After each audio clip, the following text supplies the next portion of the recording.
Hello বন্ধুরা বন্ধুরা আপনারা সবাই কেমন আছেন? আশা করছি ভালোই আছেন, আমরাও ভালো আছি।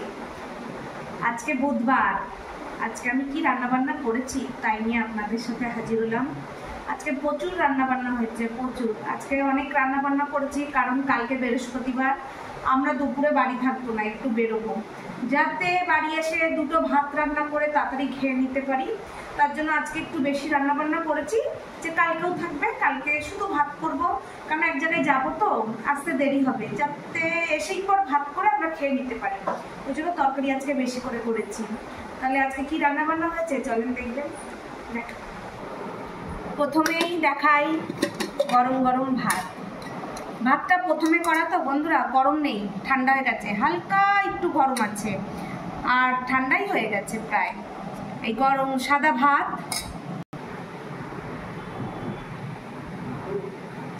তারপর হচ্ছে এটা হচ্ছে বড় তেলাপিয়া মাছ, বড় তেলাপিয়া মাছ কিংবা লাইলন টিকাও বলতে পারেন। তাই একদম ছোট্ট ছোট্ট করে পিস করে এনেছে, ভাজা করেছি। আর আছে কাঁকরোল ভাজা, গোল গোল করে কাঁকরোল ভাজা। আর আমি এই মাছটা খাই না, তাই আমার জন্য 2 পিস বাটা মাছ ভাজা রেখেছি। সাথে আছে নেনুয়া, এটা নেনুয়াও বলতে পারেন, অনেকে ধুন্দুলও বলে, আমি নেনুয়াই বলি। নেনুয়া মনে হয় হিন্দি নাম যা মনে হচ্ছে। তা যাই হোক, এই ধুন্দুল নেনুয়া একেবারে মাখা মাখা করেছি কুচিয়ে। আর এইদিকে নিয়ে এইদিকে নিয়ে আর আছে মুসুরির ডাল সিদ্ধ, একটুখানি পেঁপে ছিল দিয়ে দিয়েছি, মুসুরির ডাল সিদ্ধ। তারপরে বাটা মাছ করেছি ধনে পাতা দিয়ে, দেখেন এই বাটা মাছ করেছি ধনে পাতা দিয়ে, একদম জিরে ধনের গুঁড়ো হালকা একটু টমেটো দিয়ে ধনে পাতা দিয়ে বাটা মাছ, একদম হালকা রান্না। তারপরে রান্না করছি বন্ধুরা ইলিশ মাছ।